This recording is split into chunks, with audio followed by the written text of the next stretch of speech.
Di kota Kufa, pada masa generasi tabi'in mulai menggantikan para sahabat, hidup seorang lelaki yang dikenal karena ketakwaannya, kedalaman ilmunya, dan hatinya yang selalu dipenuhi rasa takut kepada Allah. Ia adalah Abu Wail Shaqiq bin Salamah. Ia lahir pada masa ketika banyak sahabat Nabi masih hidup. Karena itu, ia berkesempatan duduk di majelis mereka, mendengar langsung nasihat dan hadis yang mereka riwayatkan dari Rasulullah. Baginya, duduk di hadapan para sahabat adalah kehormatan yang sangat besar.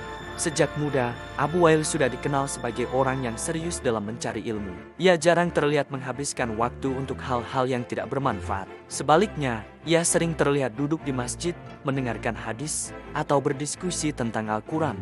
Namun yang membuat orang paling kagum bukan hanya ilmunya, melainkan hatinya. Abu Wail adalah orang yang sangat takut kepada Allah. Bahkan ketika orang-orang memujinya sebagai ulama besar, ia justru merasa khawatir. Suatu hari di Masjid Kufah, beberapa murid duduk mengelilinginya. Masjid itu penuh dengan para penuntut ilmu. Di luar, suara pasar terdengar ramai, tetapi di dalam masjid suasananya tenang. Seorang murid bertanya, "Wahai Abu Wail, apakah engkau pernah merasa aman dari azab Allah karena ilmu yang engkau miliki?" Abu Wail langsung menggeleng, wajahnya menjadi serius. Lalu ia berkata, "Seandainya aku tahu bahwa Allah menerima satu sujudku saja, itu sudah lebih aku cintai daripada seluruh dunia." Para murid terdiam. Mereka menyadari betapa rendah hatinya seorang ulama besar. Abu Wail juga dikenal sebagai orang yang sangat zuhud. Ia tidak tertarik pada kemewahan dunia. Rumahnya sederhana, pakaiannya biasa, dan makanannya tidak pernah berlebihan. Tetapi ia memiliki sesuatu yang jauh lebih berharga, hati yang hidup dengan iman.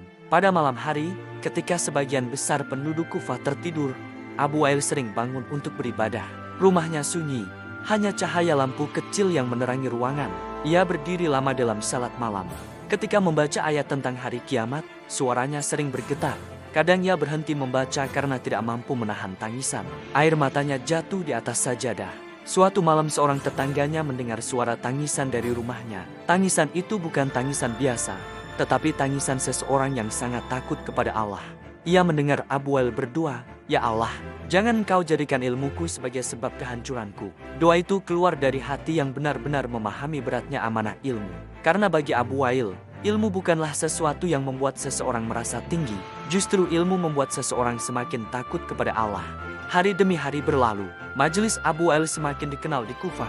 Para penuntut ilmu datang dari berbagai kota. Namun ia selalu mengingatkan murid-muridnya satu hal. Suatu hari ia berkata kepada mereka, ilmu yang tidak membuat seseorang semakin takut kepada Allah bukanlah ilmu yang bermanfaat.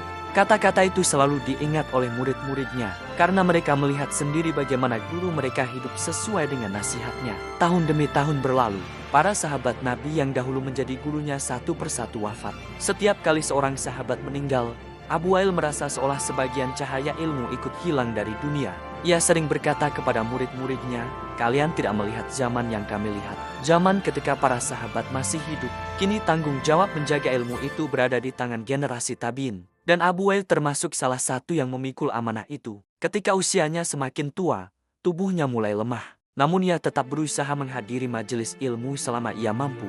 Pada suatu hari terakhir dalam hidupnya, beberapa murid duduk di sekelilingnya. Wajah mereka dipenuhi kesedihan. Abu Wail memandang mereka dengan tenang.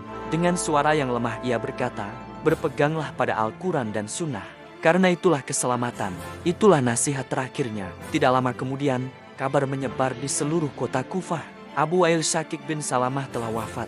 Masjid Kufah terasa berbeda setelah kepergiannya. Tidak ada lagi majelisnya yang penuh nasihat, tidak ada lagi suara lembutnya. Namun kisahnya tetap hidup, karena orang-orang selalu mengingat satu hal tentangnya. Ia adalah seorang ulama yang ilmunya besar, tetapi rasa takutnya kepada Allah jauh lebih besar.